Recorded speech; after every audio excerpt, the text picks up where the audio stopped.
আসসালামু আলাইকুম। আজকে সকালবেলা যখন পিঠা উৎসবে গিয়েছিলাম তখন তো চাহাত পরীক্ষা দিচ্ছিল, তাই ওকে নিয়ে যেতে পারি নাই। তো চাহাত মামুনির জন্য আমি কি পিঠা নিয়ে আসলাম। তো এখানে সর্বপ্রথম আছে আ ভাপা পুলি, আছে সেমাই পিঠা, আছে চিকেন পিঠা মানে চিকেন রোলের মতো। তো যাই হোক, সবগুলো পিঠা চাহাত একটা প্লেটে নিয়ে নিচ্ছে। আর ওর জন্য যখন অনেক কিছু একসাথে কিনে আনি, আমি ওর হাত দিয়ে খোলাই। তাহলে ও খুবই খুশি হয়। তো এখানে আছে বিবিখানা পিঠা, মাশাআল্লাহ খুব সুন্দর করে বানিয়েছে। আর এটা খেতেও খুব সুস্বাদু হয়েছিল। তারপরে আছে কি দেখি, তো আমি আর চাহাত শুধু এই পিঠা উৎসবে না, যেকোনো পিঠা উৎসবে একসাথে যাই। তো যা খেতে পারি তো খাই, আর যেগুলো খেতে না পারি সেগুলো পার্সেল করে নিয়ে আসি, কারণ ওর বাবা থাকে বাসায়, উনিও খায়।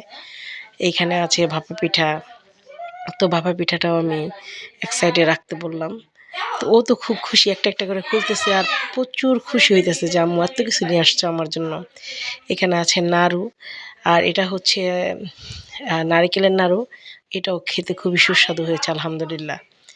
এখানে আছে, এটাকে আমরা আসলে বলি নারিকেলি পুলি।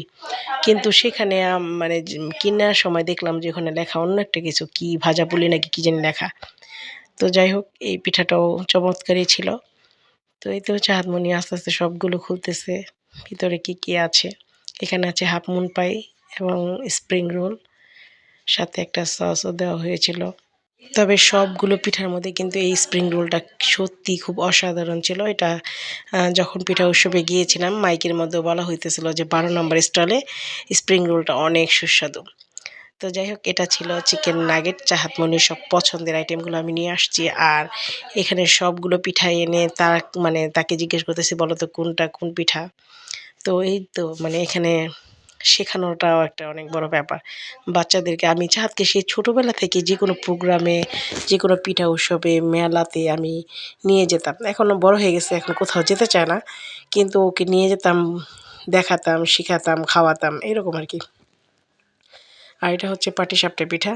সবাই মোটামুটি এই পিঠাটার সাথে পরিচিত, কারণ কম বেশি শীত আসলে সবার ঘরে এই পিঠাটা বানানো হয়। তো যাই হোক, মোটামুটি সব কিছু শেষ। আর এটা একটু আনকমন, চাহাতমণি অনেকবারই আমাকে বলছে আম্মু একটা স্পাইসি নুডলস এনে দাও, তো কোরিয়ানটা। তো এটা প্রচুর ঝাল, এটা ও খেতে খুবই পছন্দ করে। আর এখানে ছিল বাটারস্কচ কেকটা। আসলে কেকটা খুবই সুস্বাদু ছিল, একটা আপুর স্টল থেকে নেওয়া হয়েছে এটা। আর তার কাছে আরও অন্যান্য কেক ছিল, অরেঞ্জ কেক, এই কেক, সেই কেক, কিন্তু সব কিছু আর নেওয়া হয় না। প্রত্যেকটা আইটেম থেকে ২-১টা করে আনতে তাও অনেকগুলো আইটেম হয়ে গেছে। তো এটা এখানে ছিল ঝিনুক পিঠা, ছিল মিষ্টি কুমড়া আকৃতির। এটা একটা মানে লাড্ডুর মতোই, কিন্তু এটা আকৃতিটা অন্যভাবে দেওয়া হয়েছে। খুব সুন্দর হয়েছে মাশাআল্লাহ। আর এই ঝিনুক পিঠাগুলো খেতে কিন্তু খুবই মুচমুচে আর খুবই সুস্বাদু আলহামদুলিল্লাহ, নকশি পিঠার মতো। তো আমাদের বাসায় মোটামুটি সবাই নকশি পিঠা পছন্দ করে বলেই ঝিনুক পিঠা পছন্দ করে।